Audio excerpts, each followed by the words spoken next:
كلمتي التأمل واليوغا بيننا، ولكن معظم الناس ينظرون للتأمل على أنه مجرد شيء معنوي شاعري غير محسوس وضعيف التأثير، بينما ينظرون لليوغا على أنها عبارة عن حركات رياضية تنافسية هادئة الوتيرة، أو أنها خاصة بطبقة معينة من المترفين، وأنها نشاط هامشي في الحياة.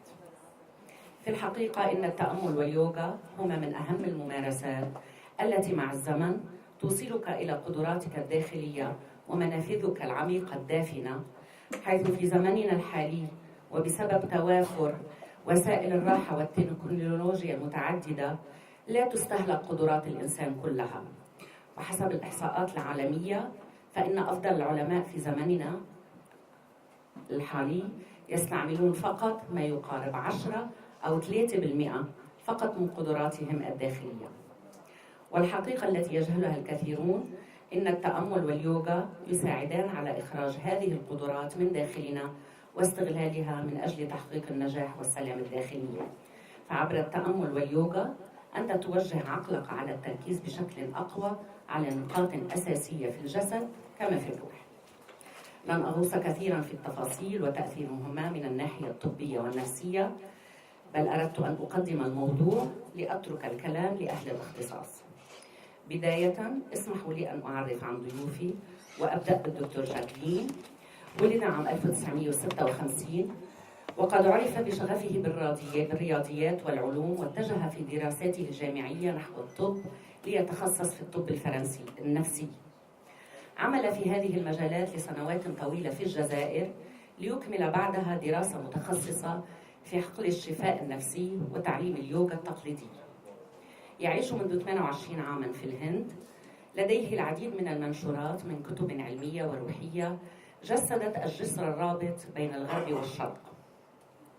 يعمل في كتاباته على تسليط الضوء على العلاقة الوطيدة الكامنة والقادمة بين الروحانية والقاتمة بين الروحانية والعلم النفسي، وحبذا لو كان لدينا المتسع من الوقت لتعدادها والحديث عنها. لكن من أهم مؤلفاته القصة التي جسدها على هيئة شعر، Ce que le vent disait au rocher، ما كان يقوله الريح للصخر. عناصر العلم النفس الروحاني éléments de psychologie spirituelle، الزواج الداخلي le mariage intérieur، امشي وتأمل marcher et méditer، cheminer et contempler، جوع الفراغ la faim du vide، وغيرها العديد. وتجدر الإشارة هنا أنه قد تمت ترجمة بعض مؤلفاته إلى عدة لغات. ومن باب الترجمة، وقبل أن أترك الكلام للدكتور جاك، اسمحوا لي أن أرحب بالدكتور لويس صليبة الذي سيشاركنا الجلسة كمترجم للدكتور جاك. وهنا لابد من تقديم نبذة عن الدكتور لويس الذي هو من مواليد جبيل، تابع دراساته الجامعية في الجامعة اللبنانية، وحصل على إجازة وماجستير في اللغة العربية وآدابها من كلية الآداب والعلوم الإنسانية، إجازة في العلوم الاجتماعية من معهد العلوم الاجتماعية، إجازة في التوثيق والإعلام من معهد التوثيق والإعلام، دبلوم في علم النفس من كلية الآداب والعلوم الإنسانية. عاش 12 عاما في باريس، حيث حاز على الدكتوراه من جامعة السوربون عام 2005، وموضوع أطروحته الاختبار الصوفي عند أبي يزيد البسطامي. يتقن عدة لغات منها السريانية واللاتينية، الهندية والسنسكريتية والعبرية. دكتور صليبة أستاذ زائر في عدد من جامعات إيران وهولندا، منها جامعة إيران، جامعة أديان ومذاهب في قم إيران وغيرها. شارك في عدد من المؤتمرات الدولية في علوم الأديان وحوار الديانات، أستاذ الدراسات الإسلامية والأديان المقارنة، ومدير أبحاث في كلية العلوم الدينية في جامعة اليسوعية. بحاث شمولي واسع التنقيب في بطون المخطوطات والأصول الأدبية والتاريخية وعلوم الأديان ومذاهبها. أسس في دارته في جبيل منتدى فكري يقيم فيه حلقات فكرية تثقيفية حول مواضيع مؤلفاته ومواضيع أخرى لمؤلفين كبار، ويستضيف فيه نخبا من أهل الاختصاص وينتج عنها تقارير مفيدة. أصدر الدكتور لويس صليبة عشرات الكتب تحقيقا أو ترجمة أو إعادة طبع، مع تعليقات من دار ومكتبة بيبيليون التي أسسها في جبيل، وقد شملت المناحي الفكرية الدينية والتاريخية متناول الأديان والتصوف والاستشراق والإسلاميات وتراث الأقليات والفرق. مع الضيفين الكريمين أترككم لنستفاد منهم في موضوع هذه الندوة القيمة. شكرا. أول شيء بيسعدني بس قبل ما أعطي الكلمة استقبل أستاذ خالد عيد ممثل الوزير الريفي، أهلا وسهلا فيك. ست سهير الشريف ممثلة الدكتور خلدون الشريف، أهلا وسهلا فيكي. باسم رضا ممثل الوزير كبارة، أهلا وسهلا فيك. أمين، وأهلا وسهلا بالمجموعة كلهم. تفضل. مثل ما بتحب. إذا هيدا اوريدي انستولد خلص. هيدا شغل؟ اوكي، نحطه هون. اوكي. سأبدأ بمقدمة بسيطة عن الموضوع، ثم أعطي الكلام للبروفيسور جاكلين، سيتكلم ثم أترجم له على مراحل 4 إن شاء الله. موضوع ندوتنا اليوم يتمحور بمجمله حول اليوغا وعلم النفس، ولا أود أن أستبق المحاضر وهو المتخصص والمتمرس في هذا الموضوع، لذا أكتفي ببضع ملاحظات سريعة. بدأت منذ سنوات مشروعا طويل الأمد يهدف إلى تبيان أن اليوغا كما سائر عناصر التراث الهندي عموما ليست دخيلة على التراث العربي والإسلامي، بل هي راسخة فيه ومكون أساسي من مكوناته. وصدرت لي سلسلة دراسات وأبحاث وتحقيقات بعنوان أديان الهند وأثرها في المشرق وأرض الإسلام، ومنها كتاب اليوغا في الإسلام 2016 معروض هنا لمن يهمه الاطلاع عليه، وفيه دراسة مسهبة وتحقيق لمخطوطة لكبير علماء الإسلام أبو الريحان البيروني المتوفي سنة 440 هجري، عنوانها كتاب باتنجالي الهندي. وفي هذا الكتاب يترجم البيروني ويشرح المرجع الأساسي في اليوغا، ما يسميه البعض إنجيل اليوغا، وهو كتاب اليوغا سوترا للحكيم الهندي مهارشي باتنجالي بالقرن الرابع قبل المسيح.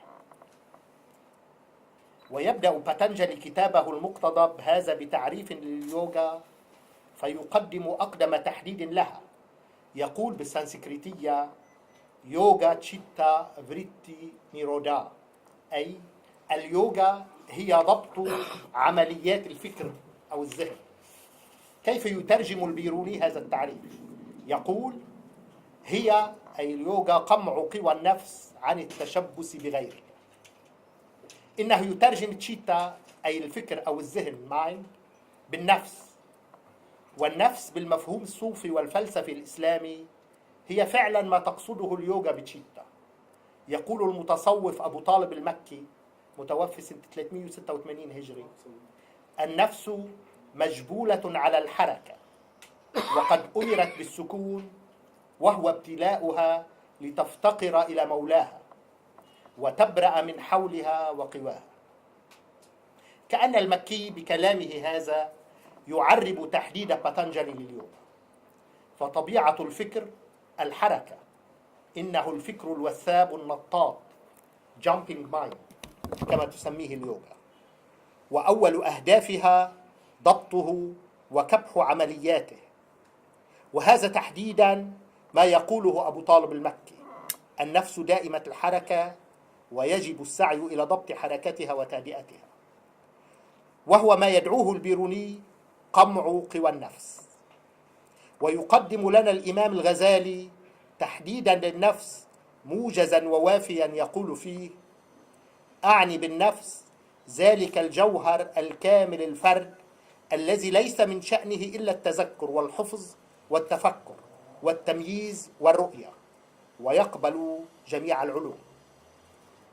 أي أن مفهوم الغزالي والفلسفة الإسلامية عموما للنفس لا يبعد عن معاني بسيشيه اليونانية، ومنها علم النفس بسيكولوجي. واليوغا في تحديد البيروني الآن في الذكر علم للنفس وضبط لها، وهو بذلك ومنذ نحو 1000 سنة قد وحد بين النظامين والعلمين، اليوغا والسيكولوجيا. اليوغا وعلم النفس موضوعهما واحد، النفس البشرية، تشي، ولكن المقاربة والأهداف مختلفة ومتباينة. علم النفس يدرس النفس البشرية وتصرفاتها وانفعالاتها وقواها ودوافعها وإلى ما هنالك. أما اليوغا فلا تكتفي بالدراسة المحايدة ومراقبة النفس، بل تهدف إلى تطويرها وضبطها وكبح انفعالاتها وأفكارها والوصول بها إلى التحقق. علم النفس ناشئ وفتي ومن أبناء الفلسفة، بل يعتبره بعضهم من أبنائها اللاشرعيين، les enfants bâtards de la philosophie. واليوغا قديمة قدم الفلسفة بل أقدم منها، وتراثها تراكم طويل من التجارب والاختبارات.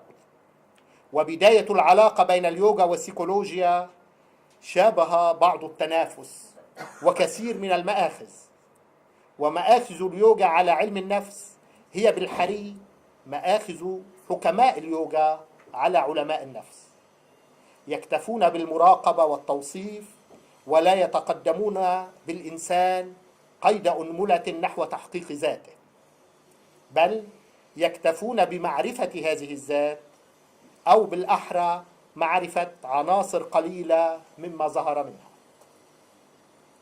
ولكن هذه البداية التنافسية تخطتها الأبحاث والدراسات العلمية والسيكولوجية اليوم. كنا نفتقر إلى بحوث علمية رصينة في اليوغا بمختلف تقنياتها من تأمل وطرق تنفس ووضعات جسدية postures وتأثيراتها في الصحة الجسدية والنفسية. وليست هي الحال اليوم، فمنذ السبعينات من القرن الماضي بوشرت أبحاث عديدة في مفاعيل اليوغا بمختلف أساليبها وتقنياتها، ولا تزال النتائج الإيجابية لهذه البحوث تتوالى. ومحاضرنا اليوم واحد من العلماء الذين شاركوا في هذه الدراسات، وكان له العديد من الكتب والمقالات العلمية في هذا الموضوع.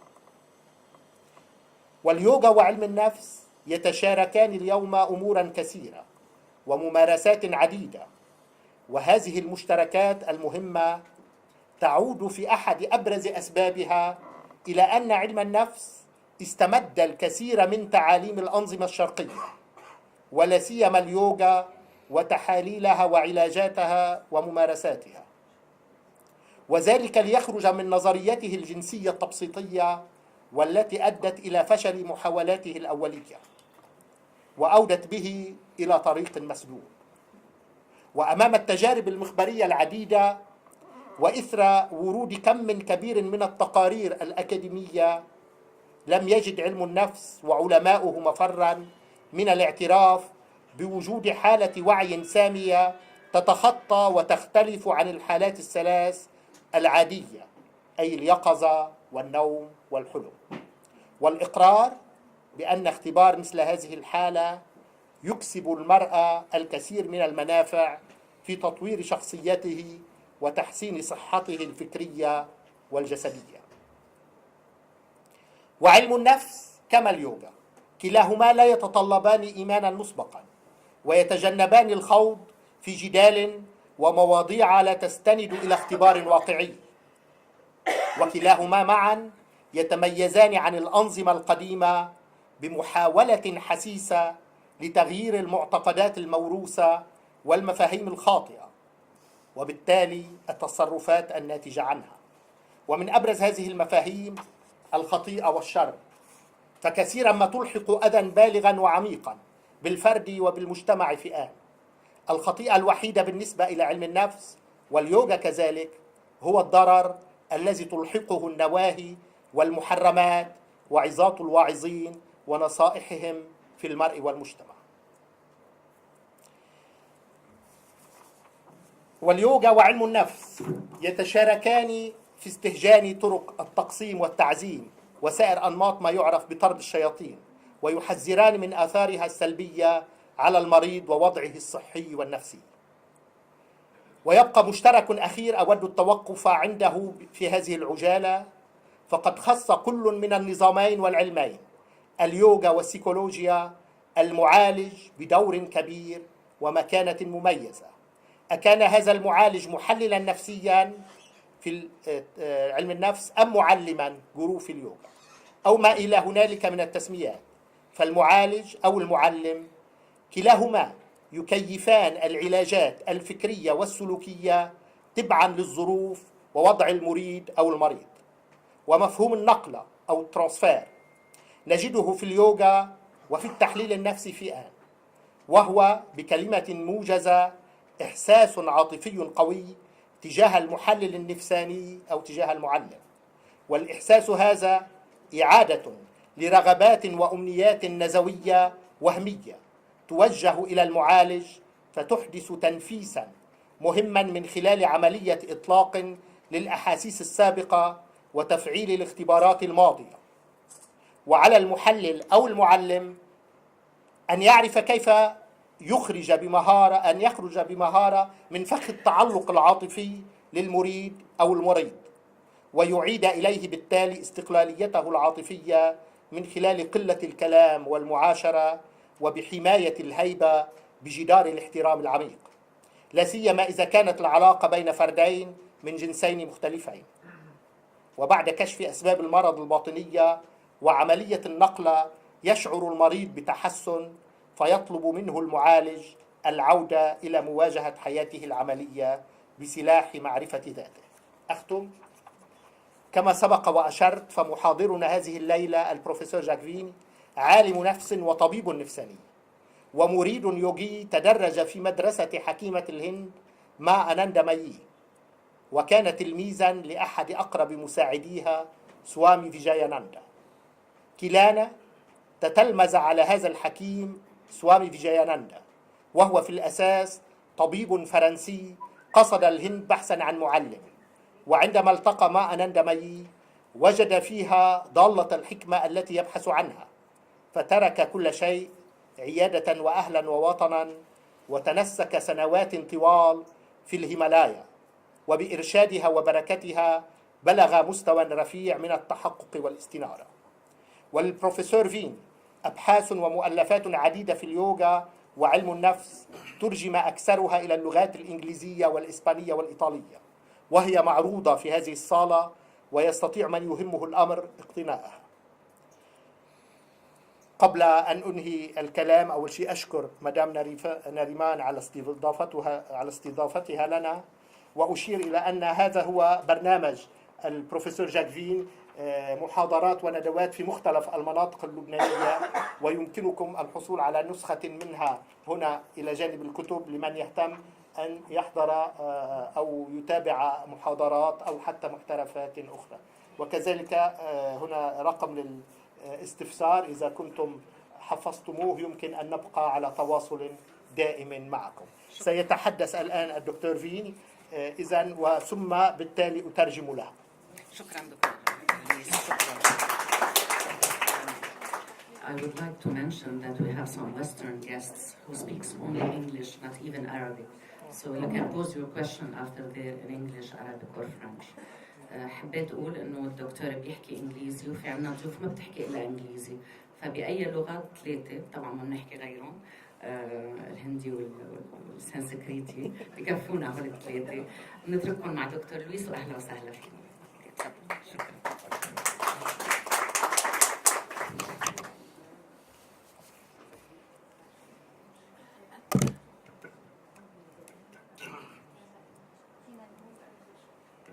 Je suis heureux d'être heureux parmi vous aujourd'hui et de vous parler du rapport entre yoga, méditation et les thérapies du corps et de l'esprit. En effet, le lien entre le yoga au sens large, la méditation et la thérapie a été important pour moi depuis le début de ma carrière de psychiatre. J'ai commencé par faire le hatha yoga avant de faire la médecine et la méditation avant de faire la psychiatrie. Et depuis 30 ans, j'ai été en Inde et donc j'ai plus pratiqué le yoga à plein temps que la psychiatrie à plein temps. Mais le rapport entre m'a intéressé puisque j'ai passé 10 ans pour devenir psychiatre. Et mon itinéraire en Inde a été marqué donc par Swami Vijayananda, on en a déjà parlé. Et lui, il parlait du yoga comme d'une science. Il était médecin et il disait si on fait les mêmes expériences dans les mêmes conditions, on obtient les mêmes résultats. Donc en yoga, on fait des expériences intérieures et si on réussit à les faire dans les mêmes conditions de concentration, le même état mental de calme, à ce moment-là, les résultats s'en suivront scientifiquement. Donc ça, c'est important et cette idée du yoga et la méditation comme science est très développée maintenant, en particulier avec le mouvement Mind and Life Institute. C'est le mouvement qui gère les relations du Dalai Lama et des militants tibétains avec les professeurs de psychologie et les scientifiques. Et donc, dans ce mouvement, il parle de la méditation comme une science à la première personne. Dans la science habituelle, le scientifique étudie un objet extérieur, mais dans la méditation, l'objet est intérieur, c'est soi-même qui est à la fois le sujet et l'objet. Et donc, il y a même Alan Wallace, qui est quelqu'un qui a fait à la fois la physique, la philosophie et le tibétain, qui a écrit un livre, En finir avec le tabou de l'objectivité. C'est-à-dire, on peut avoir de l'objectivité à l'intérieur de soi-même. C'est ça que ça veut dire. Et de ça a émergé la notion de méditation laïque, c'est-à-dire une méditation qui n'est pas contre la religion, mais qui peut inclure les religions, mais qui est indépendante de la religion, et basée donc sur des choses de psychologie qui sont très prouvées scientifiquement, des choses simples, mais qui permettent de se calmer, et de devenir plus tranquille et de devenir aussi une meilleure personne.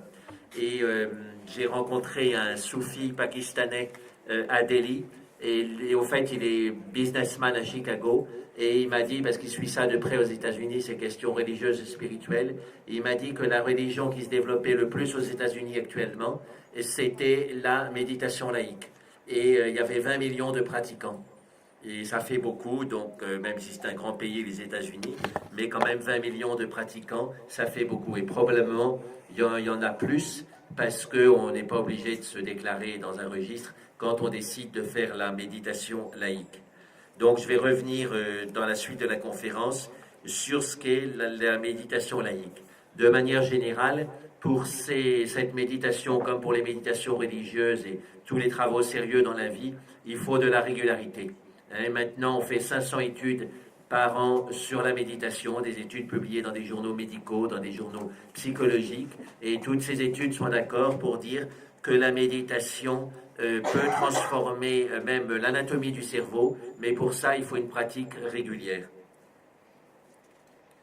Voilà, alors ceux qui pratiquent la méditation laïque, en général, sont des gens qui sont plus diplômés, plus cultivés que la moyenne de la population, et ils cherchent l'essentiel de la spiritualité.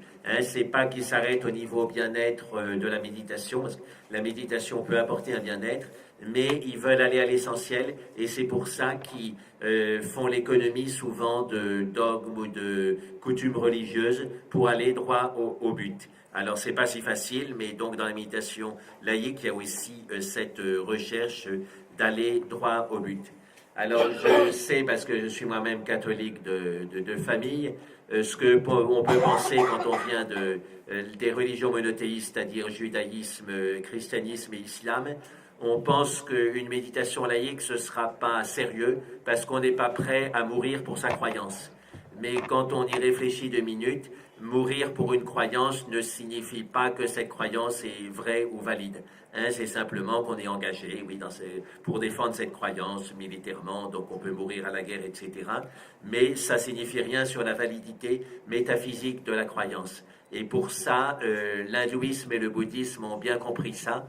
Et pour l'hindouisme et le bouddhisme, ils écartent cette question du martyre, de la mort physique, des discussions religieuses. Pour eux, ça n'a rien à voir. Et donc, ils parlent de religion et de métaphysique avec des arguments religieux et métaphysiques, pas avec l'argument du sang versé. Et quand on réfléchit, même dans le christianisme, les protestants qui, vous savez, se sont séparés des catholiques au XVIe siècle, ont complètement laissé tomber le culte des martyrs.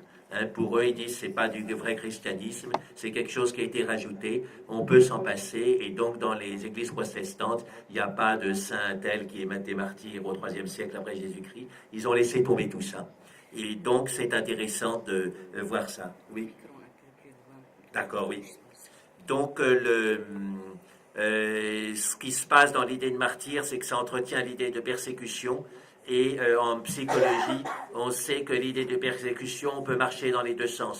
Soit on peut se sentir exagérément persécuté et c'est une paranoïa, soit on devient soi-même persécuteur et c'est de l'agressivité envers les autres. Et des deux côtés, il y a un déséquilibre qui risque de se former au point de vue psychologique.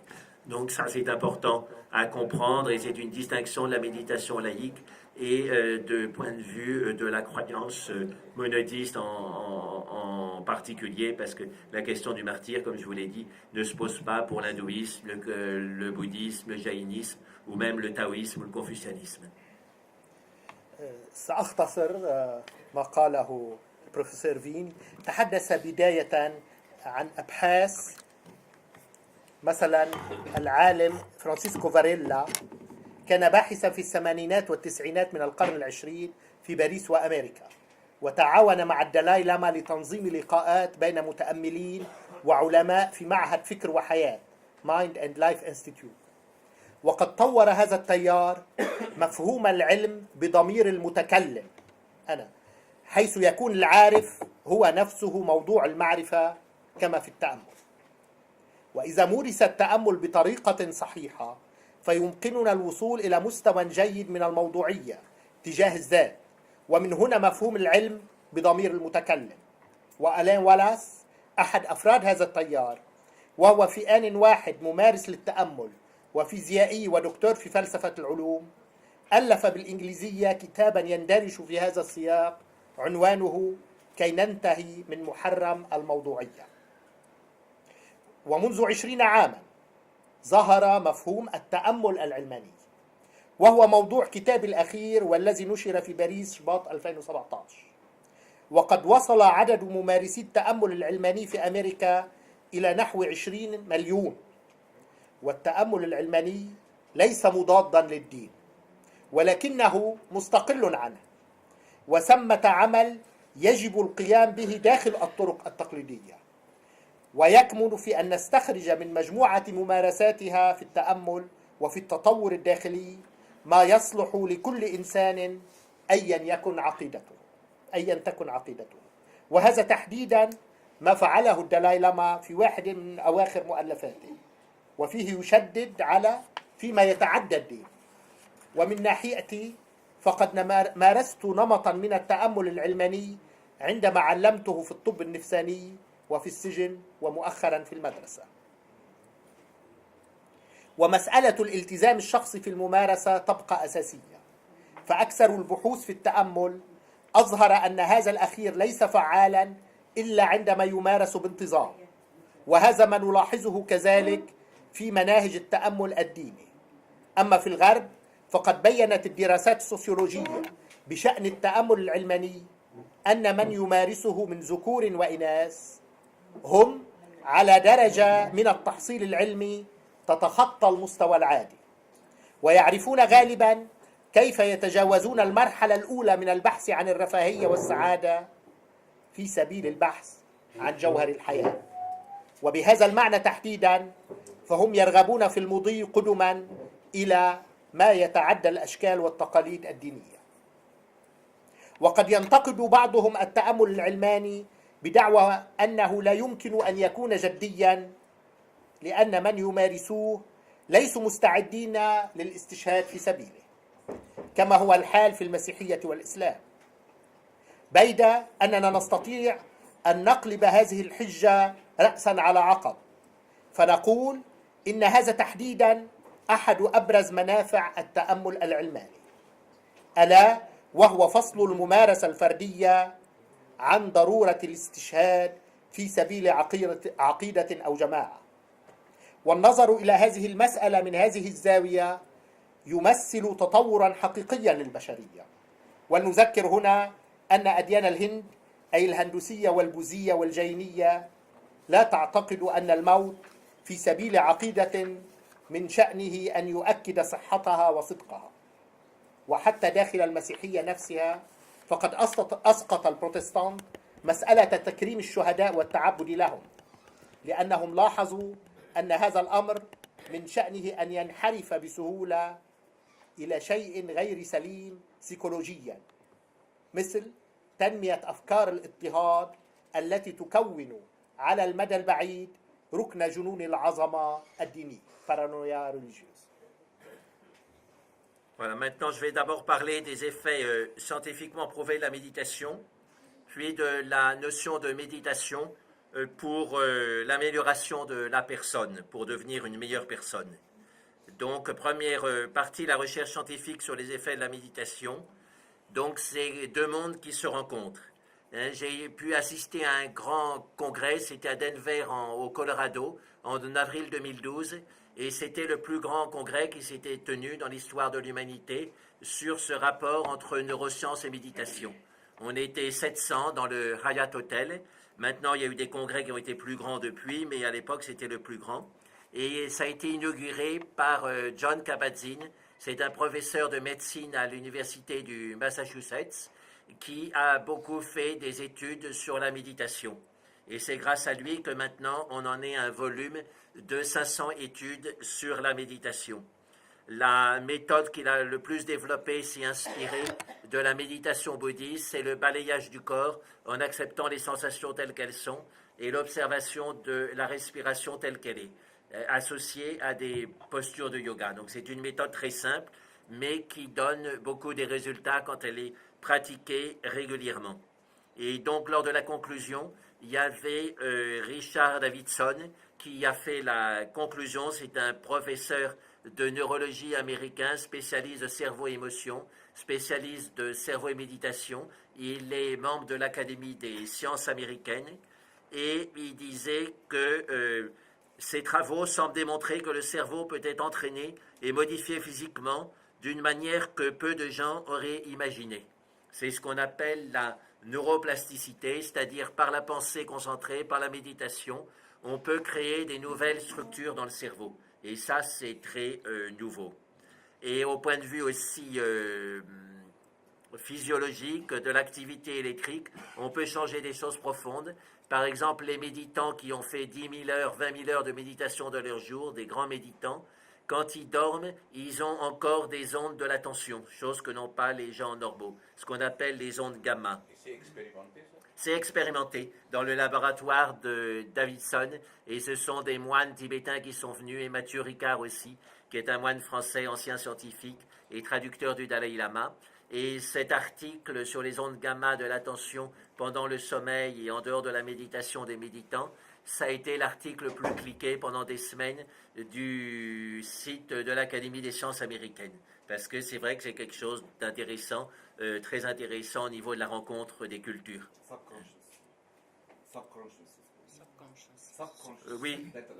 Oui, c'est donc une something about the attention even in the subconscious mind and during sleep. Donc, ce qu'il faut dire, donc qu'on a déjà dit, les effets de la méditation sont notables seulement si la pratique est régulière.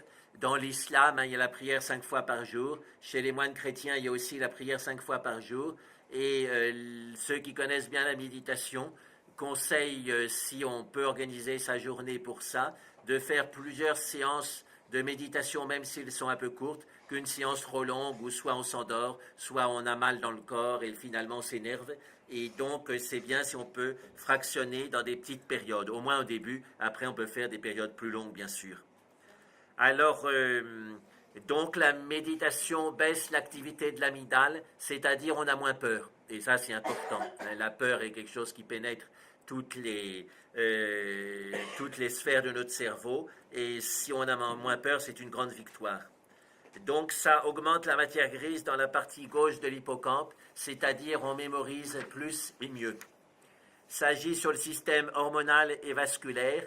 Des adolescents obèses qui méditent pendant simplement 8 semaines, 3 quarts d'heure par jour, voient leur niveau d'hypertension artérielle baisser de 5 points grâce à ça, enfin, pendant 3 mois de pratique.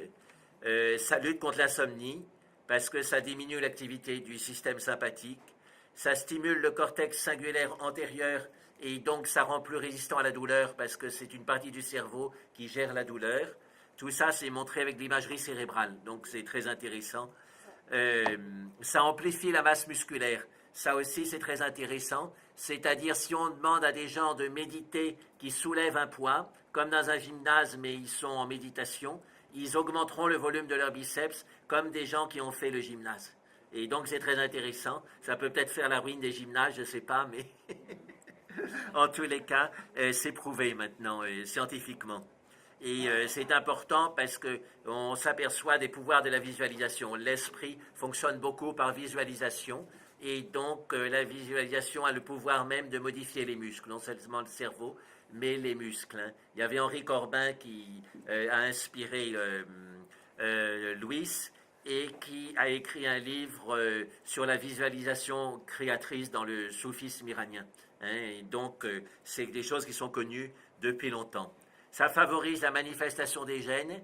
Quand les gènes sont manifestés, ils créent des nouveaux enzymes, qui créent des nouvelles protéines, qui créent de nouvelles dendrites, de nouveaux axones et finalement de nouveaux neurones. Donc c'est grâce à ça qu'on peut créer du nouveau cerveau. Et ça aussi, ça a été prouvé clairement. Donc ça améliore les pathologies chroniques. Chez les cancéreux, ça améliore la douleur supportée, enfin la manière dont on supporte la douleur. Et aussi, il y a un psychiatre, Hensley Meyares, qui vivait en Australie dans les années 70-80, qui a montré qu'une méditation régulière avec une posture très stricte, comme par exemple la posture du lotus ou l'immobilité, en tous les cas une grande immobilité, faite plusieurs heures par jour, pouvait améliorer notablement le pronostic du cancer. Alors ça semble de la magie, mais on peut comprendre ça, parce que quand on ne bouge pas, il y a plein de petites douleurs qui viennent dans le corps. Ces petites douleurs sont dépassées par la sécrétion d'endorphines.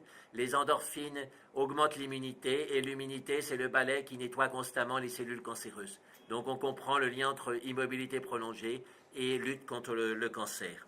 Il y a alors, last but not least, la méditation entretient les télomères. Et donc il y a une télomérase qui est l'enzyme du vieillissement. C'est une enzyme qui mange le bout des chromosomes qu'on appelle les télomères. Et quand ces bouts sont raccourcis et mangés, on vieillit plus facilement et la cellule se cancérise plus facilement. Et donc, grâce à la méditation, on ralentit ce processus et donc on est proche de la cure de jouvence, la jeunesse éternelle dont rêve tout le monde. أيضا سأختصر. يقول بداية شاركت في مؤتمر دونفر 2012. كان هذا أكبر مؤتمر عالمي حتى ذاك الوقت، وموضوعه التأمل وعلوم الأعصاب، وقد دعا إليه ونظمه معهد الفكر والحياة Life and Mind Institute الذي يتولى إدارة علاقات الدلاي لاما مع رجال العلم وينسق ويحث على البحث العلمي في التأمل واليوغا. افتتح المؤتمر جون كاباتزين، وهو عالم طور تقنية تأمل الوعي التام، واختتمه ريشارد دافيدسون من أكاديمية العلوم الأمريكية، وهو متخصص في الروابط بين الدماغ والانفعالات، وكذلك بين الدماغ والتأمل. وقد رأى في هذه الأخيرة التأمل نموذجا بينا لجراحة ترميم الأعصاب الدماغية، وأضاف: هذه الأبحاث تبين أن الدماغ يمكن أن يمرن ويغير تغيرا ماديا بطريقة لم يتخيلها سوى القليل من العلماء. ومن الأمثلة على ذلك أن متأملا مارس التأمل ردحا طويلا من الزمن بإمكانه أن ينتج كميات كبيرة من موجات جاما، أي موجات الانتباه والتركيز، وأن يزيد بالتالي من مقدرته على التعلم والحفظ، وهو أمر لم يسبق أن لوحظ أو شوهد في علوم الأعصاب، وذلك لأننا لم نهتم بتاتا في السابق بإجراء بحوث ودراسات علمية على أفراد مارسوا التأمل بانتظام خلال عشرات السنوات. وبفضل الصور الدماغية استطاع العلماء رسم خارطة القارة المجهولة في الدماغ خلال التأمل. ويمكن أن نلخص نتائج هذه الأبحاث بالنقاط التالية سأمر عليها بسرعة. أولا، أثر التأمل ومفاعيله لا يمكن أن تلحظ إلا إذا كانت ممارسته منتظمة، وهذا ما أعطى مثل أن الصلاة في الإسلام هي 5 مرات في النهار، كذلك عند رهبان المسيحية. إذن الانتظام في التأمل كما الانتظام في الصلاة هو أساس للحصول على النتائج المرجوة. ثانيا، يغير التأمل تغييرا دائما طريقة عمل الدماغ، وذلك بخفض نشاط لوزة الدماغ أميجدال اسمها، وهي أحد أبرز مراكز التشنج، هي اللي بتعمل التشنج، ستريس والخوف والقلق في الدماغ. هذه دراسة نشرت في مجلة علمية موثوقة. اثنين، ثلاثة، يزيد المادة الرمادية الماتير جريز، وهي أساس الذكاء وأيضا لها دور في الذاكرة. أربعة، يؤثر في جهاز الهرمونات وفي الشرايين، ينخفض الضغط المرتفع عند الفتيان المراهقين بنسبة 5 نقاط بعد 3 شهور من ممارسة التأمل ومن دون استعمال أي دواء بالمقابل. 5، التأمل يساعد في معالجة مشاكل الأرق الأنسوميا. 6، ينشط القشرة الحزامية الأمامية بالفرنسي كورتكس سينجولير أنتيريور، ويخفض بالتالي الإحساس بالوجع، الإحساس بالألم خلال الأمراض أو العمليات ينخفض عندما يكون المريض يمارس التأمل، ويزيد من قدرة المقاومة ريزيستانس في الجسم. 7، يضخم جهاز العضلات التأمل وحده من دون تمارين رياضية. وأعطى مثل: إذا طلبنا من أفراد في حالة استرخاء أن يتصوروا أنهم يرفعون ثقلا بذراع، مجرد تصور من دون أن يرفعوا، كيف بيقوى البيسابس برفع الثقل، هكذا يحلق. نلاحظ أن عضلة الساعد البيسابس تتضخم عندهم مقايسة بمجموعة أخرى لا تفعل ذلك. التأمل إذن يقوي العضلات نفسها وليس الدماغ وحسب، وذلك من دون تمارين رياضية. ثامنا، التأمل يقوي جهاز المناعة، ومن آليات ذلك زيادة إنتاج الأندروفين والأكسيتوسين، وهذه بدورها تزيد من المناعة. أبحاث أجريت على أيضا مصابين بمرض السيدا ويمارسون التأمل، وأثبتت أن بعد فترة من الممارسة يعود جهاز المناعة إلى العمل رغم الإصابة بمرض السيدا. نعرف أن مرض السيدا هو المسؤول عن تعطيل جهاز المناعة في الجسم. 9، تحسن وضع الجينات، وهذه نقطة كثير مهمة أثبتها هربرت بنسون. دايما بنقول إنه هذا معه سكري لأنه بيه معه سكري، وهذا أصيب بالسرطان لأنه جده. هذا الشيء اللي بيسموه الأطباء الاستعداد، التهيؤ. ولكن أثبت برضو اللي بحثه هربرت بنسون أن المتأمل يستطيع أن يكبح مسألة الاستعداد الجيني. بدل ما يكون في واحد عنده استعداد جيني ويرثه عن بيه يكون عنده سكري أو عنده سرطان أو أي مرض تاني، من خلال التأمل يستطيع أن يكبح هذا الاستعداد. 10، تحسن واضح ومنتظم لمستوى الحياة ونوعيتها عند الأفراد المصابين بأمراض مزمنة مثل مرض تصلب الأنسجة المتعددة سكليروز أون بلاك، والالتهاب الرئوي، وسرطان الثدي، ومختلف أنواع الآلام الطويلة الأمد.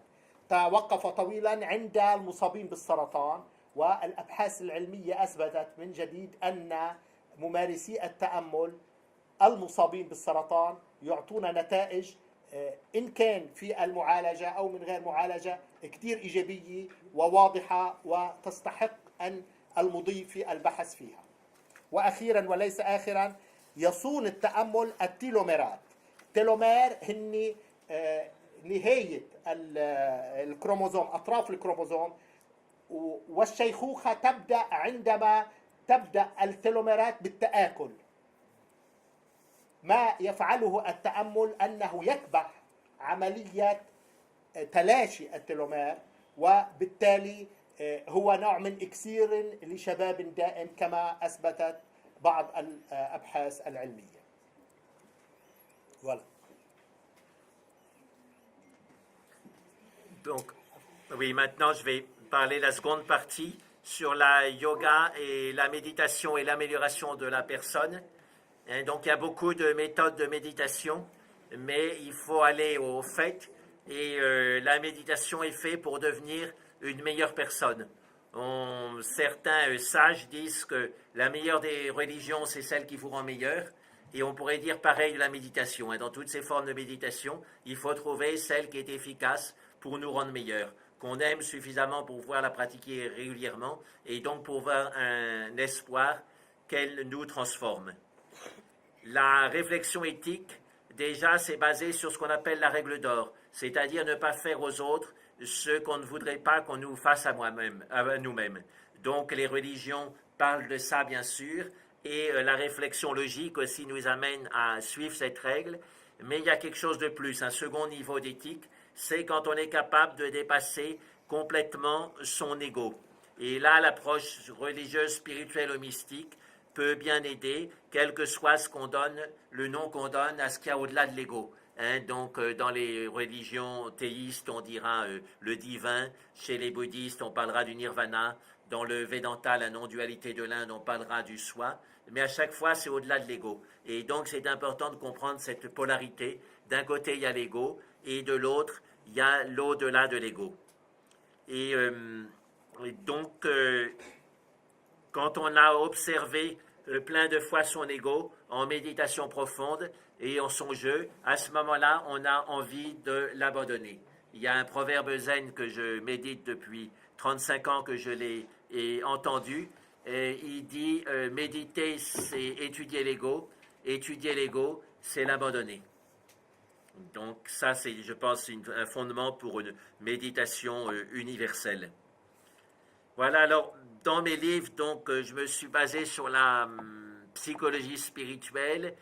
Par exemple, dans Soigner son âme, j'ai vu l'impact de la méditation sur le corps, les émotions, l'énergie corporelle et psychique, les affects, et puis aussi les dimensions spirituelles de l'être, comme la conscience, la joie sans objet, etc.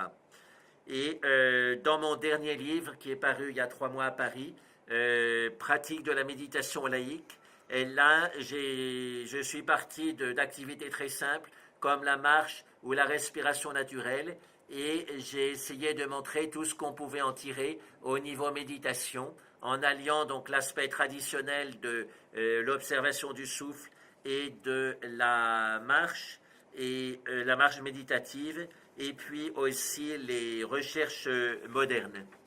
Et pour les recherches modernes, donc, je me suis beaucoup basé sur un gros livre de Stephen Porges, il était professeur de psychiatrie à Chicago. Il a travaillé pendant 40 ans sur le système végétatif, le système sympathique, parasympathique. Et il dit, pour résumer son livre de 400 pages, que si on utilise bien les pratiques psychocorporelles, ça peut être donc le yoga, mais pas simplement, ça peut être toutes sortes de pratiques qui font intervenir en même temps le corps et l'esprit. À ce moment-là, on peut renforcer le système parasympathique, calmer tout le système mental et soigner beaucoup de maladies psychiatriques. Même les états limites, même la psychose, il dit que c'est accessible à ce genre de travail. Et il savait ce qu'il disait parce que c'était un professeur de psychiatrie. Et donc, il faut distinguer 2 travaux sur le souffle. Le travail sur le souffle naturel, qui permet d'aller assez loin dans la petite enfance, où on a pris des réflexes d'anxiété qui ne sont pas bons et qui nous donnent un fond de personnalité anxieuse. Donc, comme c'est des choses qui sont installées avant qu'on puisse parler, il faut accéder à ce niveau de conscience par des thérapies non verbales. Et donc, l'observation du souffle naturel est un peu comme une sorte de torrent qui contourne des rochers dans la montagne pour arriver au lac. Le lac, on pourrait dire, c'est notre véritable soi, c'est notre base de conscience, mais pour y arriver, il faut contourner des tas d'obstacles. Et on pourrait donc comparer l'observation du souffle naturel à ce torrent qui descend vers le lac. Sinon, il y a les travail sur le souffle aussi de façon plus régulée, qui peut donner des états de paix importantes. Et c'est, quel que soit le type de méditation qu'on fasse, c'est très important de mettre en regard ce qu'on appelle la pacification et puis l'observation. Parce que quand quelque chose remonte de négatif, de tensionnel, comme un petit ou grand trauma du passé, c'est comme une tache qui ressort, et il faut avoir du savon pour la laver. Et ce savon, c'est la méditation de pacification qui nous permet de dissoudre les tensions qui remontent. Voilà donc pour une présentation brève, et J'espère que cette conférence vous aidera à comprendre et à trouver des méthodes à pratiquer tous les jours qui puissent vous aider à devenir de meilleures personnes. Pour mieux comprendre souffle, vous voulez dire respiration? Respiration, oui, c'est ça. إذا كمان سأختصر وهو القسم الأخير. المبدأ الأخلاقي الأساسي مبني على وجوب أن نعي أننا مرآة للآخرين، وأنه لا يجب أن نفعل بهم ما لا نرغب أن يفعلوه بنا، وهذا ما نسميه القاعدة الذهبية المبنية على ما يمكن أن ندعوه التناظر الخلقي، سيمتري إتيك. وفيما يتعدى ذلك فإن المقاربة الروحية أو الصوفية إذا ما فهمت تماما فمن شأنها أن تمكن من التخطي التام للأنا، أيا يكن الاسم المعطى لما يتعدى الأنا. والخلقية والتطور الشخصي مواضيع بالغة من الأهمية بمكان، بحيث لا يحسن أن تترك متعلقة كليا بالمقاربة الدينية والاعتقادات المتعددة المرافقة لها والتي لا يمكن التحقق منها. وهذا النمط من الوعي هو في أساس تيارات عديدة في علم النفس ما وراء الشخصي، بسيكولوجي ترانسبيرسونال، والطرق الروحية أكانت تؤمن بالله أم هي غير مؤمنة به مثل البوذية والجينية. كل هذه الطرق تريد أن تذهب إلى ما هو أبعد من الأنا. فعندما نراقب أنفسنا ونلاحظ كيف يقع الأنا مرارا وتكرارا في العادات القديمة المتأصلة نتعب منها ونود تركها، وهذا ما يحفز ممارسة الجانب الماوراء الشخصي للتجربة البشرية. وهذا الطوق هو أحد أبرز أسباب انتشار اليوغا ومناهج التأمل مثل تأمل الوعي التام. العلاقة بين اليوغا والتأمل وعلم النفس الروحي كانت دوما ولا تزال الخيط الموجه لعملي، وفي كتبي الأساسية تناولت هذه المسألة من مختلف جوانبها، وأركز عليها في كتابي الأخير، حيث أسترسل في الحديث عن التنفس من أجل إعادة التوازن للجهاز العصبي المستقل بذاته، وبالتالي إعادة التوازن إلى الأساس الانفعالي للشخصية البشرية. بعض الكتب التي أنجزها ونشرها الدكتور فين باختصار: كتاب المعلم والمعالج لومتر إلى ثيرابوت. أغلبية هذه الكتب معروضة هنا لمن يهمه اقتناءها، في مقارنة علاقة المعلم المريد في الهندوسية بعلاقة المعالج والمريض في علم النفس. ثاني كتاب مداواة النفس سوانيي لام، ويتناول تأثيرات التأمل العديدة على جهازنا الداخلي إن على المستوى الجسدي أو النفسي أو الروحي. كتاب جوع الفراغ لفان دو فيد، وهو يشرح كيف يمكن لليوغا والتأمل والتمارين النفسية الجسدية عموما أن تساعد في الخروج من الحلقة المفرغة لفقدان الشهية الفكري. المشي التأملي مارش مديتاتيف. بعدين التنفس، وقد تناولت بالبحث اكتشافات ستيفن بورج، ويقول إننا إذا أخذنا على محمل الجد تهدئة الجهاز العصبي المستقل ذاتيا، نيوروسيمباتيك والباراسيمباتيك، تهدئته ذاتيا بالعلاجات والممارسات النفسية الجسدية، فقسم كبير من أمراض الطب النفسي يمكن أن تعالج حتى لو كانت أسبابها منفصلة. فالألم النفسي يفضي إلى عنق زجاجة اضطراب الجهاز العصبي المستقل ذاتيا، وإذا عملنا مباشرة على هذا الاضطراب فإننا نحسن سمة دلالات هذه الأمراض، ما يتيح لنا فهما عميقا لأسبابها وبالتالي علاجها. تغير إيقاع ضربات القلب، variability cardiac، هذه ناحية شغلة كتير مهمة. يشرح أن الاكتشافات الجديدة تؤكد أن الشهيق يزيد، مع الشهيق تزيد ضربات القلب، ومع الزفير يخف تواتر ضربات القلب. ماذا يعني ذلك؟ احترام تغير إيقاع القلب بواسطة طرق تنفس خاصة له تأثير وقائي وعلاجي موثق، يعني بالأبحاث العلمية. وإذا اختفى هذا التغير عند المولودين قبل أوانهم، يعني إذا لم يعد هناك زيادة مع الشهيق ونقص مع الزفير، ماذا يحدث؟ المولودين قبل وعند الرضع فسيعانون من العديد من الأمراض الصحية والنفسية. رابعا، دور النشوء اللابنيوي.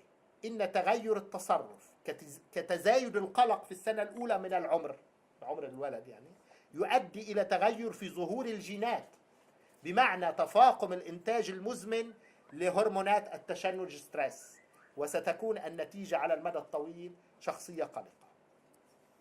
خامسا، وأشير في كتابي إلى أهمية النفس عموما في التحول العميق للشخصية، ولا سيما تقنية مراقبة النفس الطبيعي، وسمت اختلاف بين نمطي الممارسة هذين.